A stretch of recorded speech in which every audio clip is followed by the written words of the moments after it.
সুনামগঞ্জ সদর হাসপাতালে ২.৫ কোটি টাকার বিপুল পরিমাণ ওষুধ মেয়াদোত্তীর্ণ হওয়ার কোনো সদুত্তর দিতে পারেনি দায়িত্বরত কেউ। সেবা নিতে আসা রোগীদের জন্য বরাদ্দ এতগুলো ওষুধ নষ্ট হওয়ায় জনমনে উঠেছে নানা প্রশ্ন। সরকারি সহায়তা থেকে বঞ্চিত এবং সম্পদের অপচয়কারীদের বিরুদ্ধে কঠোর ব্যবস্থা নেওয়ার দাবি জানিয়েছে সচেতন মহল।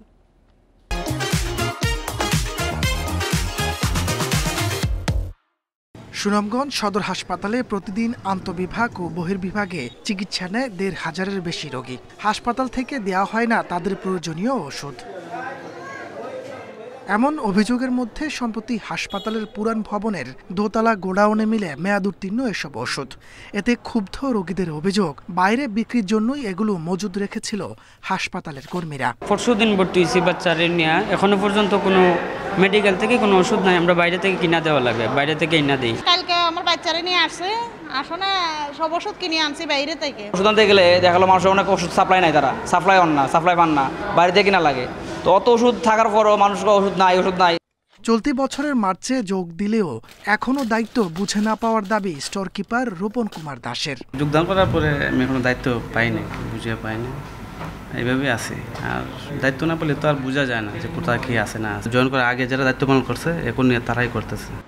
এতগুলো ওষুধ মেয়াদোত্তীর্ণ কিভাবে হলো তা খতিয়ে দেখতে কাজ শুরু করেছে তদন্ত কমিটি। দায়ীদের বিরুদ্ধে ব্যবস্থার আশ্বাস কর্তৃপক্ষের। মেয়াদোত্তীর্ণের বিষয়ে যেটা বলতেছেন যে মেয়াদোত্তীর্ণ হয়েছে, সেই বিষয়ে একটা কমিটি করা হয়েছে। সেই কমিটি বসার পরে বলতে পারবেন যে আসলে এই ঘটনাটা কি। এর আগে আসলে আমরা এখন দেখি নাই, দেখলে বলতে পারবো।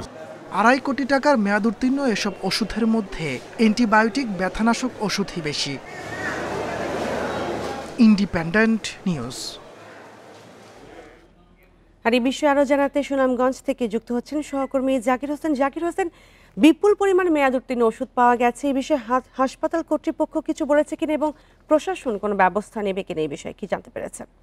সুনামগঞ্জে এই মুহূর্তে সুনামগঞ্জ সদর হাসপাতালে তত্ত্বাবধায়ক গত মাসে বদলি হয়ে গেছে। তো এই এখন দায়িত্ব পালন করছেন ভারপ্রাপ্ত তত্ত্বাবধায়ক একজন। তো ওনার সাথে আমরা বারবার কথা বলার চেষ্টা করছিলাম, কিন্তু ওনার সাথে আমরা সংযোগ, ওনার মোবাইল ফোন রিসিভ করিনি। তো আমরা কথা বলেছিলাম সুনামগঞ্জ সদর হাসপাতালের যে আবাসিক চিকিৎসক রয়েছে ডক্টর মোহাম্মদ রফিকুল ইসলামের সাথে। তিনি আমাদেরকে জানিয়েছেন যে এই যে ওষুধগুলো রয়েছে, সেই ওষুধগুলো গত বছর ক্রয় করা হয়েছিল। তো গত বছর ক্রয় করা হয়েছিল, গত বছর যে ক্রয় করার সাথে সাথে কিন্তু ওই যে গোডাউনে রেখে দেওয়া হয়েছিল। এরপর কি অবস্থায় ছিল সেটা কিন্তু এখন পর্যন্ত তারা সুস্পষ্টভাবে কিছুই আমাদেরকে জানাননি।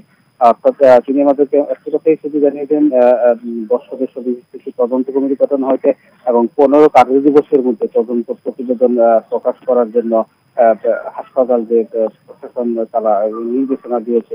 তো আপনাকে একটা বিষয় বলে রাখি, সুনামগঞ্জ সদর হাসপাতালে সবসময় আমরা একটা অভিযোগ পেয়ে থাকি যে যে সমস্ত ঔষধে ডাক্তাররা লিখে থাকেন, সেই সমস্ত ওষুধ কিন্তু প্রায়ই আমরা দেখছি যে হাসপাতাল থেকে কম বেশি দেওয়া হয় না, তারা বাহির থেকে কিনে আনতে হয়। অর্থাৎ আন্তঃ বিভাগ এবং বহির্বিভাগ, এই দুই বিভাগ যে রোগীরা রয়েছে তারা কিন্তু বাহির থেকে ওষুধ কিনে আনতে হচ্ছে। তো স্বাভাবিকভাবে আমরা বলতে পারি এখন পর্যন্ত আসলে সুনির্দিষ্ট ভাবে কোনো কিছু বলা যাচ্ছে না যে হাসপাতালের যে এই ওষুধগুলো কোথা থেকে এসেছে, কারা এনেছিল, কেনই বা মেয়াদোত্তীর্ণ হয়েছে। তো এই ছিল আমার কাছে সুনামগঞ্জের সদর হাসপাতাল থেকে সর্বশেষ খবর। সুনামগঞ্জ থেকে জানাচ্ছিলেন সহকর্মী জাকির হোসেন।